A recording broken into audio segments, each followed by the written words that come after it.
Hey, welcome back to our channel. Thanks for subscribing. Thanks for tuning in. We've had a lot of requests for a little more information on dial-out stamp numbers. So what I want to walk you through is a little bit of the process of how a dial-out stamp number is created, why it is created, and how you can validate your vehicle with our assistance. So this is just kind of a cool souvenir from the 8 Mile stamping plant. That's one of the they're 8 Mile outer drive stamping. So again, just to level set everybody, certainly these are the various facilities that are stamping divisions. Now this is probably from 1972, 3, 4 in that area. And again, just go through, what they sort of resemble, from the dial-out type and styles. These are certainly early dial-out stamp numbers. When I say early, this goes back well into the 40s. This is a little more current. This is sort of how it starts to look moving forward from about late 1971, 72, and all the way up to current production. If you look at your current Mopar vehicle you're driving, you're going to see the dial-out stamp numbers on there. So, by the automotive group of Chrysler, there is defined numbers and sequences from the stamping group on how these numbers should appear and look based on die maintenance. So we've been studying this for many years. Matter of fact, you can go back to the SAE handbook from 1960. They talk about dies, maintenance of dies, tool steels, etc. The 1971, 79 one also talks about tool steels and dies. So this is a great read. I'm not going to bore you with all this material, but certainly we've gone through, and studied this. This is stuff that we studied in college, and certainly have brought it into our specialty, which is vehicle validation and assisting the Mopar hobbyist. So as we spoke about in recent videos, we have gone through and we've identified, let's talk about the E-body specifically. We've identified the locations of all the dial-out stamp numbers, both on the chassis side, if you will, undercarriage, certainly top side, body, they all have a unique number assigned to them. So when we're validating a vehicle, depending on what the objective is of the validation, to see how correct it is, how complete it is, when you're dealing in high value vehicles, it's important in order to maximize the value of the vehicle on whether you're selling it or buying it, is to make sure that you have all the proper parts and pieces. As these cars age, parts get changed, there's accidents, there's floods, there's hurricanes, you name it. And many of these cars are reconfigured. Now, if you look at back in the day, and I've even done this years ago, back in the, early 90s through the 90s, when you're living in Michigan, you're working on rusted vehicles, you could take the front frame rail out of a Cuda and put it in a Challenger and it would work. And, that was done in the past, but certainly at the time I was unaware of the relationship of the dial-out stamp numbers. I knew they were present, just did not understand how they sequence together and how you could determine whether the dial-out stamp number was proper for that production period. So what we've done through the years, and we have documented probably close to, it's got to be 800 cars easy with dial-out stamp numbers and where they should fall. So just give you an idea of a couple of them here. Here's an early 1970. This is VIN 152, 157, 157, 159. And you can see, for example, early VINs 0005, Dutchman support. all zeros. And then we get into other components that we're looking at. Hinge arms, Dutchman Sport, center, left, right, deck lid, shock access areas. There's a dial-out stamp number right on top, and where it is, what is the configuration of it. Convertibles, there's a horizontal support. Those always have dates on them, and these are, as you can see, just a couple here. You can see how they incline in VINs, and you can see how the dial-out stamp numbers go from 923, 1121, 114. Look at the trunk latch plate. You'll find this on a Challenger. As the VIN numbers incline, so do the dial-outs. OD 37, 37, 42, 42, 42. You see the pattern? So when we're validating vehicles, we're looking for this sort of pattern in this relationship. You know, we have other examples. You know, let's look at the rocker. That's usually a number that's often preserved because of its location. You know, we have the VIN numbers of the vehicles, and then we can look at what should the rocker numbers be. Now, keep in mind, we've talked about this before, about serial production. Serial production is high volume production of consistent parts. So there's always going to be anomalies when we talked about synchronized and non-synchronized and how the parts arrive at a facility. So one of the things to look at, if you have a very early VIN number, 0005, which is all zeros, and you find on your rocker an MK40, that could be a problem.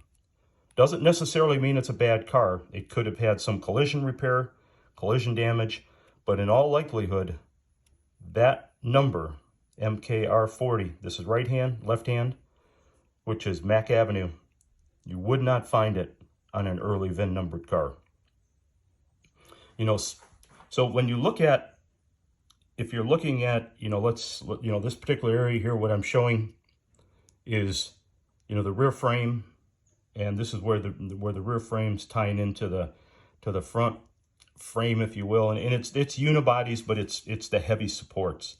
You know, we're looking for consistent numbers here. You know, from right to left, you should see very similar numbers. There should not be much of a deviation. If there is, there certainly could have been some collision damage, repair, whatever. As you know, many cars are referred to as back halved. And the reason cars are back halved for the most part is that is an easy section of the vehicle to take apart. So certainly, right through this area is often where we find the cars that are back halved, because that's a clean break, and you can take everything from the rear beam all the way up through this floor pan and put it in. So that's something certainly, you know, we document on all vehicles. If you're getting, you know, a platinum level rest review, for sure it's done. And for the most part, we will spot check our elite reviews. So these are cars that you probably have seen before. We've showed you where we've gone through. You know, this is the Andrews car at Apex. This was some Carolina Classics. You know, we went through at the time when we were doing this, we didn't have unique numbers assigned to the location like we do today. So now what we do is, you know, we have a sheet. It's basically this Excel sheet we bring with us.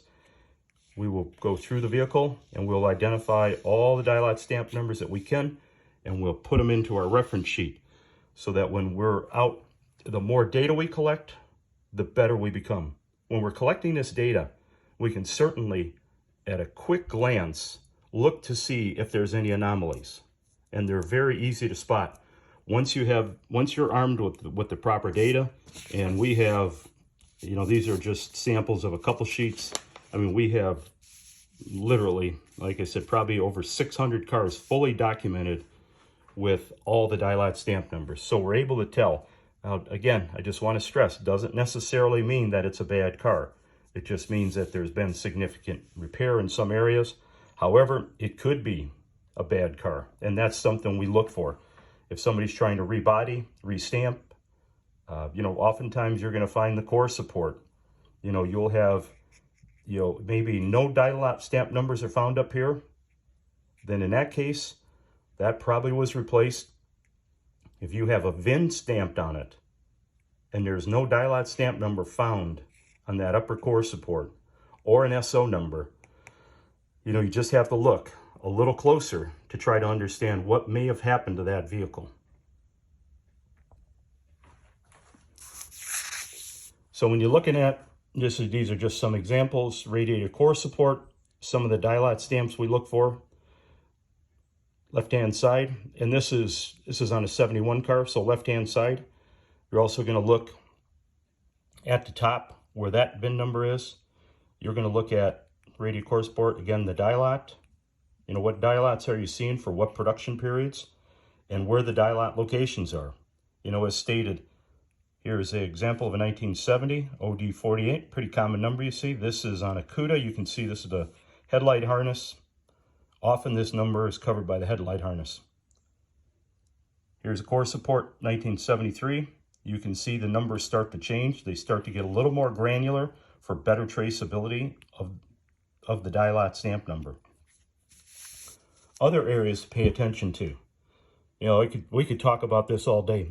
Again, this is an early sheet that we have from many, many years ago, which now we've converted into a larger digital Excel spreadsheet. So when you're looking at rocker panel configurations or front frame, you can talk about either one. So starting in 71, you're going to see frame numbers. You see date codes on those frames. When we're reviewing cars, this is another area that we often catch cars that are either rebodied or have had significant sheet metal damage repair because this date code is incorrect. When you look at the torsion bar mount, there's certain configurations that change through the years. We've mapped all these out. Front frame, again, top front frame. This would be where the washer bottle would be situated on the right-hand side. This is a typical dial-lot stamp number, and we have that recorded on our sheet. You get into rockers. Now, this is an area that we often catch cars that have been rebodied or where there's been significant damage. So this is the back part of a rocker. This is the front part of the rocker. These two are the back part, inside back part of the rocker. This is starting out, there is usually no holes. Then holes started to appear, big holes. And as we know, as we start to get into the AARTA production in 70, you started to see holes that continued through the years. And then obviously you're seeing holes with inserts in there, to hang the Trans Am cars, exhaust systems. Then when you get into 71, you're certainly going to find the letter E on the frame rail, underneath. And these are all details that we look for. And many people that, believe they're professionals at their craft and validating a car, appraising a car, these are details that are often overlooked and missed just due to the lack of knowledge and understanding of how these come together. So if you're looking to have your vehicle validated with the most reliable information that's available, objective information, certainly please reach out to us. We'd love to help you with your project. We project manage. Today we're project managing about 10 vehicle builds, working with various restorers to ensure that these vehicles are put together with the proper dial-lot stamp numbers. If there was damage, trying to locate the proper dial-lot stamp numbers to put on it, documenting the before and after. And this is certainly an example of before. We have some examples of after, where sheet metal was replaced and we couldn't find a proper dial-lot stamp number, so we made a notation of what that dial-lot stamp number is, where it was replaced, and why it was replaced. This information, some of it, resides in different manuals we have. Certainly our judging guidelines, whether it's the B or E or truck. This happens to be our most recent version of our E-body. We've gone through a significant update in content in this manual. and certainly the body of knowledge. And, you know, everybody's familiar with the body of knowledge by now. I'm sure you have it.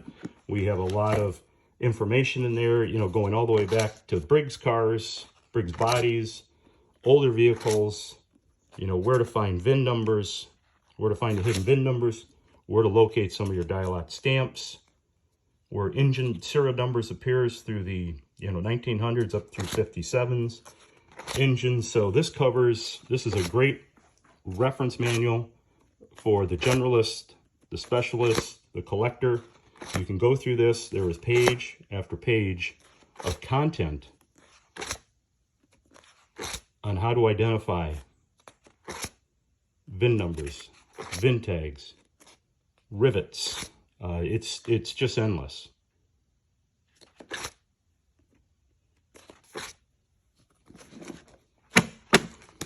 As you can see, some of it is in color, others are in black and white, just to maintain production cost.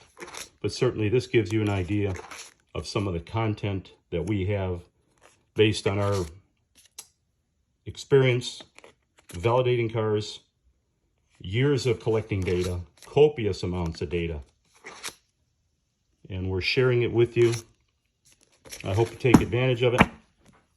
Good luck with your projects. If you need a vehicle validated, please reach out to us. If you're looking to have your vehicle that's restored by somebody and you're looking for some project management assistant, you know, we can certainly offer that. We have reach into parts and pieces, restores, the best processes, where are the best parts, new, reproduction, how to ensure you have the proper dial-out stamp numbers. You know, just runs the gamut from soup to nuts. Thank you very much for tuning in to our channel. We're looking forward to you visiting us again. Please subscribe and pass on to your friends.